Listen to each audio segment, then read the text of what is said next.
Well, hey everybody. So we're out here by the apartment. I'm gonna play around with this camera today. Try to get some stuff done. There's Pepper. He's having a good old time. Let's go to the bathroom.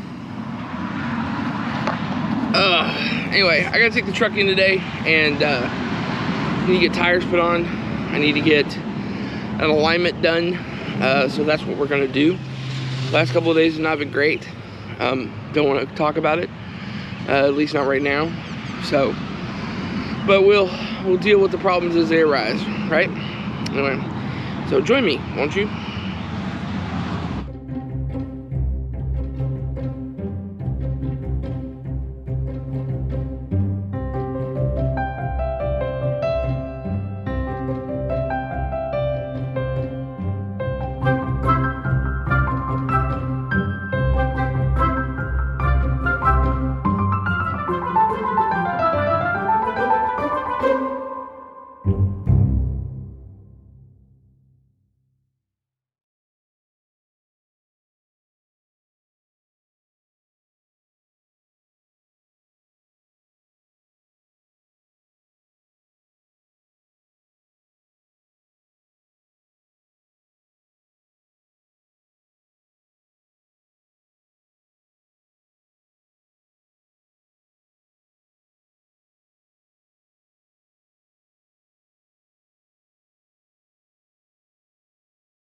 Alright, so as you can see from that video, hold on.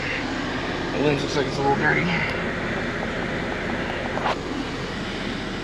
That's better. Okay, as you can see from that video, or from what you just saw, the batteries on the truck are dead. So we're here. I got the Mercedes hooked up to it. I did a video some time ago when I had the Kenworth about how to jumpstart your truck off of a car when your batteries are dead. Sometimes, you know, I've been home for a little while and the truck sits, and unfortunately I left my GPS plugged in this time. Didn't realize I'd left my GPS plugged in, but I left my GPS plugged in, and so it drained the battery down to about 9.3 volts. That's pretty far. We need about 12 or anything above 10 to get it started. So the Mercedes has just become a generator, a big generator.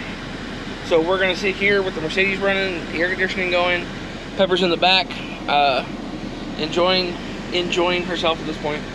So, and then we're going to, I'll give it a whirl here in about an hour. So I'll see you then. You can't see me. Better. All right, it's been about an hour.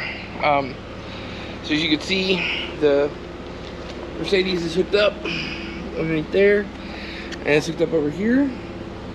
Then we're gonna get in, see what it does. I gotta find the key. I gotta get this detail too. Hold on. Okay, let's try it. Battery on. Turn off the fans and everything. I'm not getting a check engine light now. Let's see.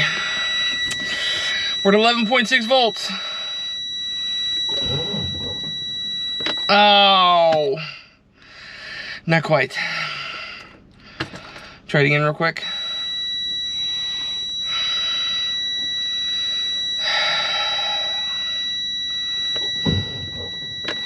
Nope, it's not there yet. So, but we have gone up from 9.3 volts to 11.6 volts. So we only have to go another like whole volt, and I should have enough power to start the truck. So get back to you. So I decided to be smart, which is a rare occurrence for me, by the way. And I called the place that I was gonna get the alignment done at, and to get the tires. I was just gonna do everything all at once.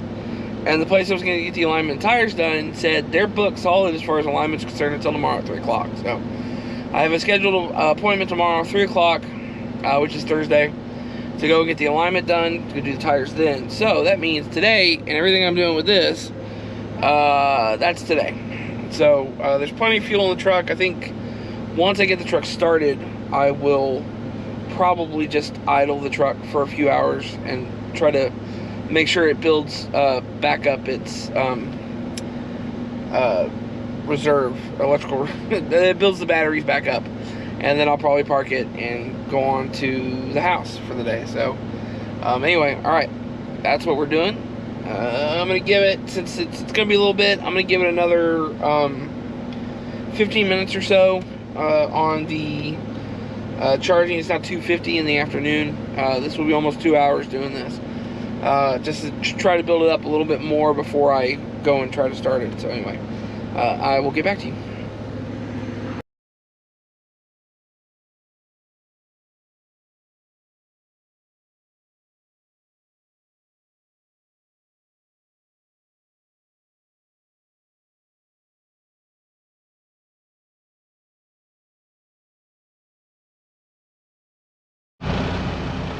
Properly, yeah, okay. That last video ended up on time warp for some reason. Okay, so a couple of things I want to add. You see the Mercedes out there. First and foremost, when you're doing this with a car, one of the things you absolutely have to do is you have to idle the car. So, and you have to idle the car safely. You cannot have the truck running either way. I mean, obviously the batteries were dead in the truck, so that's why it's not running. When you do this, understand it's going to take some time. That battery that's in that car is only one 12-volt battery and does not hold nearly as much power as any of the batteries that I've got here. I've got 4 batteries on this truck. So with that being the case, one of the things you have to understand is it's going to take a little bit. That alternator that's on the Mercedes probably puts out 100 watts or 100 volts an hour, or whatever it is. It's a 100 amp alternator, I would imagine, and the truck is a 320 amp alternator, 360 amp alternator. So it's going to take a little while. Even though the truck is running now, it's still going to take a while to build up the electricity for the truck because the batteries were so depleted. I'm at 13.0 volts right now. It's gone down actually since I started the truck. So, and it's lingering 13.1 somewhere in there. So, what we're going to do, the next thing you got to remember is you can leave the truck running like this for a couple hours, but it's not good. So once the temperature comes up a little bit more, if you look down there, you can see that the temperature here is is just above 100 degrees or so. And so what we're going to do is we're going to wait till it gets up to here about 125, and then once it's good and warmed up, oil's flowing and everything, I'll go ahead and idle the truck up, and then we'll sit here for a couple hours more and let the truck charge its own batteries. And so in that case, I'll probably just go back in the back and lay down. But anyway, Pepper's here with me. Say hi, Pepper. Hi, Pepper. So, what? You don't want to talk to the people on the camera? Camera shy? It's okay. Don't worry about it. She's a good dog. But anyway, so we're gonna chill out here for a little while longer, and then go home. So that's it. Okay.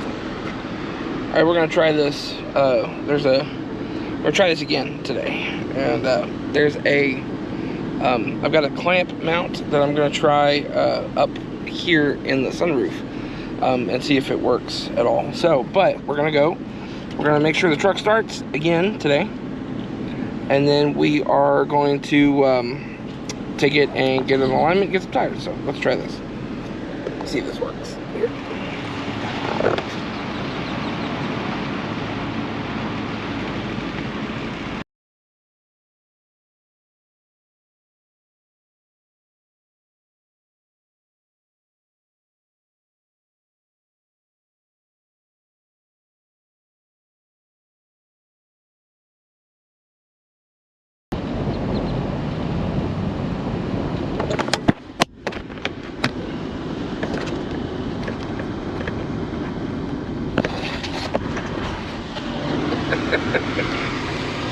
Well, it didn't work. So, I'm gonna swing through the Wendy's and get something to eat, and then I'll put it on the windshield.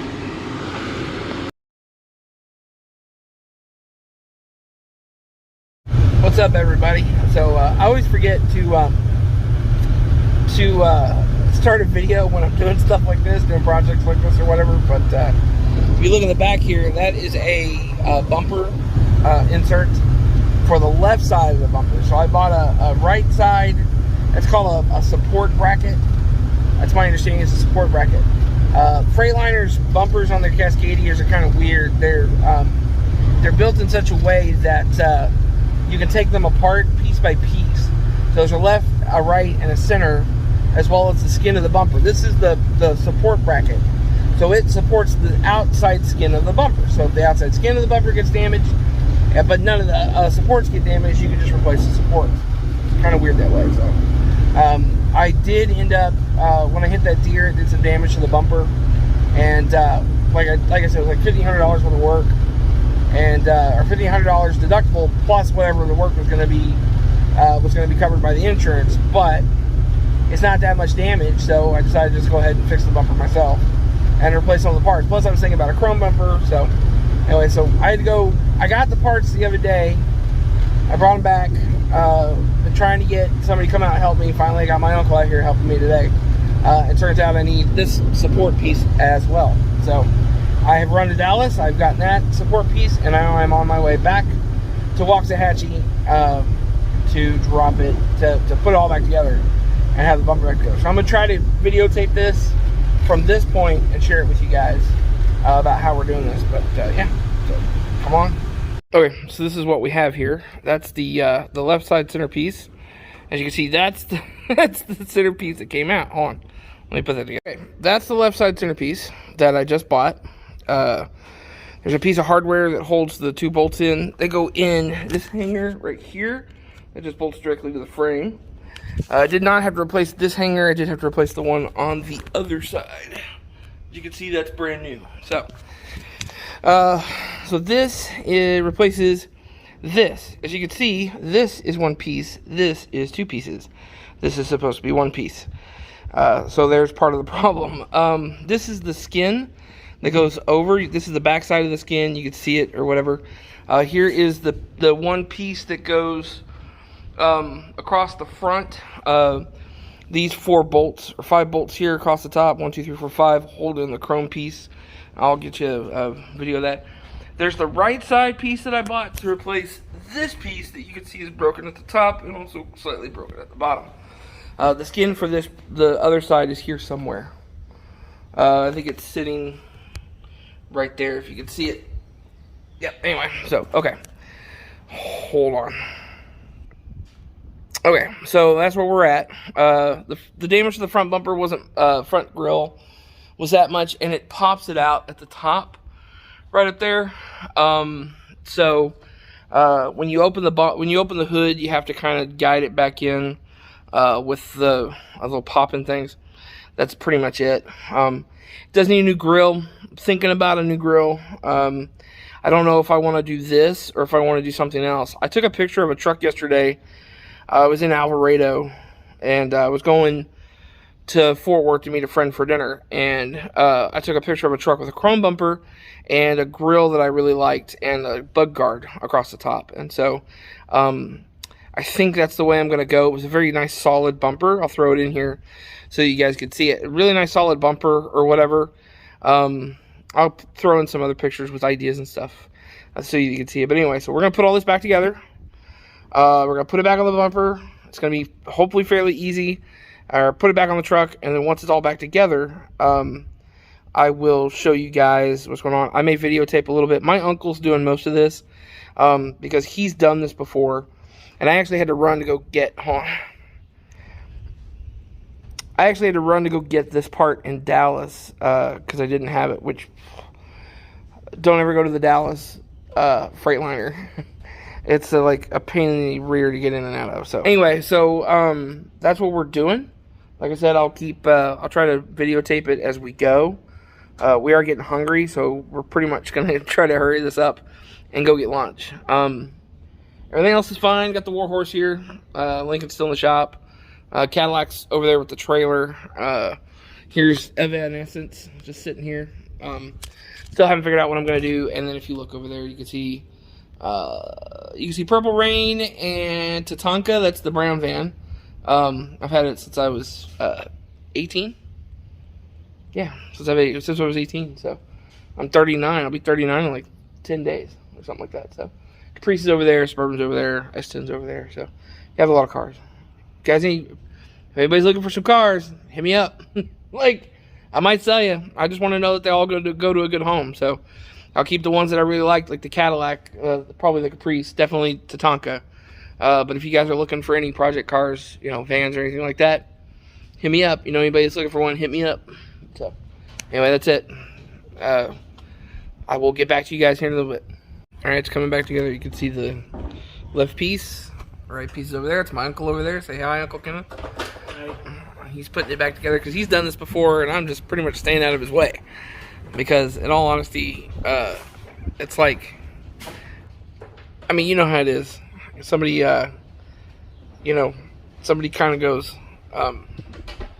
you stand up, you look at it, and you're trying to do it. You don't really know how it goes together, but they do, and so they're like, okay, let me just do it. So he's doing it, and that's the thing. But he's doing a good job. I'm gonna owe him like 2 lunches after this. Get back to it. All right, so skin of the bumper, or bumper's rehung at this point. So we're gonna get we gotta tighten up these 2 bolts down here. So these 2 bolts right here, you take these 2 off, and 2 on the other side, same as this, and they come off. This bumper hanger comes off with these 4 bolts right here.